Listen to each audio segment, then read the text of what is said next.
qu'est-ce que j'ai pensé du livre Voile et préjugés. Et moi, j'étais impressionnée par ce livre parce que les voix des femmes qui on trouve entre ces couvertures sont magnifiques, intelligentes, raisonnables et avec une passion de politique qui j'aime et aussi que je respecte. J'ai beaucoup de respect pour ce que les femmes disaient dans ce livre. La question c'est sur l'obsession des Français avec le voile musulman.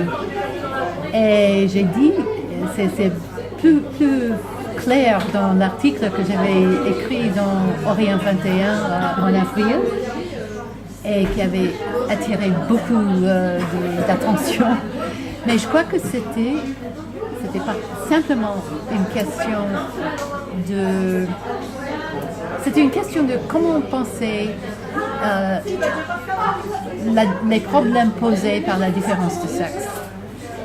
Et je crois qu'en France, il y a une contradiction dans la théorie politique entre l'idée de l'individu abstrait et l'universalisme de cet individu à un côté. À l'autre côté, la différence de sexe et l'exclusion des femmes à cause de ça, ou pas maintenant l'exclusion de la politique, mais un traitement différent des femmes des hommes à cause de cette différence.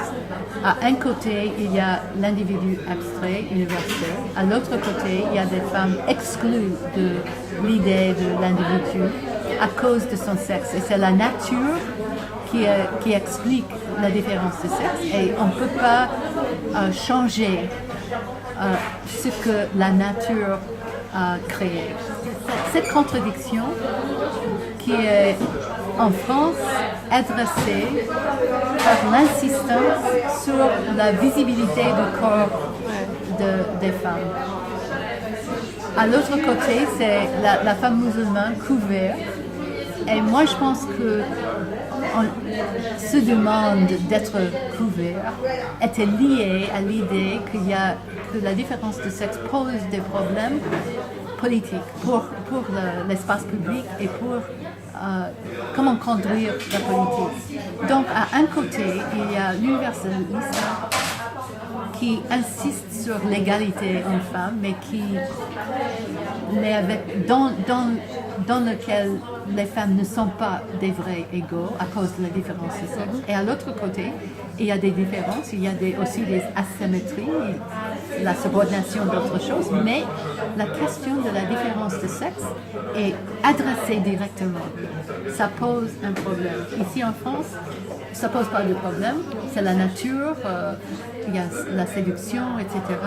Je ne dis pas que il y a tous les deux des systèmes de patriarcat, mais dans une manière complètement différente. Et c'est l'idée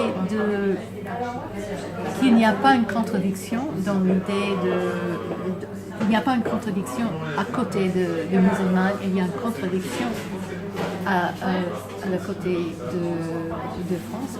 C'est ça, je pense, est la racine d'obsession de voile. Comment devenir légitime si on est groupe minoritaire ici en France?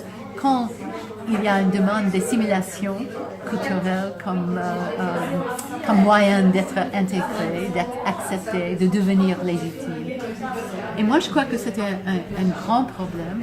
Il n'est pas facile à résoudre parce qu'il y a une base raciste aussi dans il y a le racisme, il y a l'histoire du colonialisme, il y a